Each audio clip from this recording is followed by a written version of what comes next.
आज मी तुम्हाला दाखवते ती पत्र्याची खोली जिथं मी माझ्या लहानपणी राहायचे. तर नमस्कार मंडळी, सकाळी उठून गावातली मुलं पतंगे उडवत होते. मी जरा वेळ रॉकीसोबत खेळले. नंतर मी गेले काकीकड. त्यांची घरची कामं चालू होती. तोपर्यंत गावात पाऊस आला. पाऊस कमी होताच पिया तिच्या क्लाससाठी गेले. नंतर मी जेवणामध्ये शेपूची भाजी आणि कलेजी फ्राय बनवून घेतली.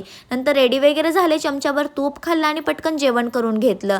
आज मला सगळे कपडे मशीनला धुवायला लावायची होती. मग मी एक एक करून साईडला काढत होते. कालच्या व्लॉगमध्ये सांगितलं होतं की मी एक सोफा क्लीनर मागवला आहे. आज मी तेच वापरून बघत होते. पण खरं सांगायचं तर हे तेवढं चांगलं काम करत नाही जेवढं माझी अपेक्षा होती. असो, आजपासून 20 वर्ष अगोदर जेव्हा कोलकात्याहून महाराष्ट्रात आलो होतो तेव्हा एवढा पैसा पाणी तर नव्हता की चांगलं घर घ्यावं. मग आम्ही ही पत्र्याची खोली भाड्यावरती घेतली होती आणि इथंच माझं बालपण गेलं. ह्या कोपऱ्यामध्ये आमची चूल असायची आणि कधी कधी स्टो ठेवायचो इथं. ह्या खांबापासून ते भिंतीपर्यंत एक कांबळा बांधलेला असायचा जेणेकरून आम्हाला थोडी अजून जागा वापरायला होईल. भिंतीवरती खिळं ठोकलेले असायचे जेणेकरून पिशव्या अडकवता येतील. आणि ही जी एक खिडकी दिसते ही सिंगल खिडकी होती ह्या खोलीला. आणि याच्यावरती आम्ही आमची नावं लिहायचो जे आज पण कुठं ना कुठं दिसत आहेत. पावसाळा चालू होण्याआधी आम्ही घरावर कांबळा हातरायचो जेणेकरून पावसाचं पाणी घरात येऊ नये. तरी पण 1-2 जागेवरून टिपकायचं, तिथं आम्ही बादली आणि मग लावायचो.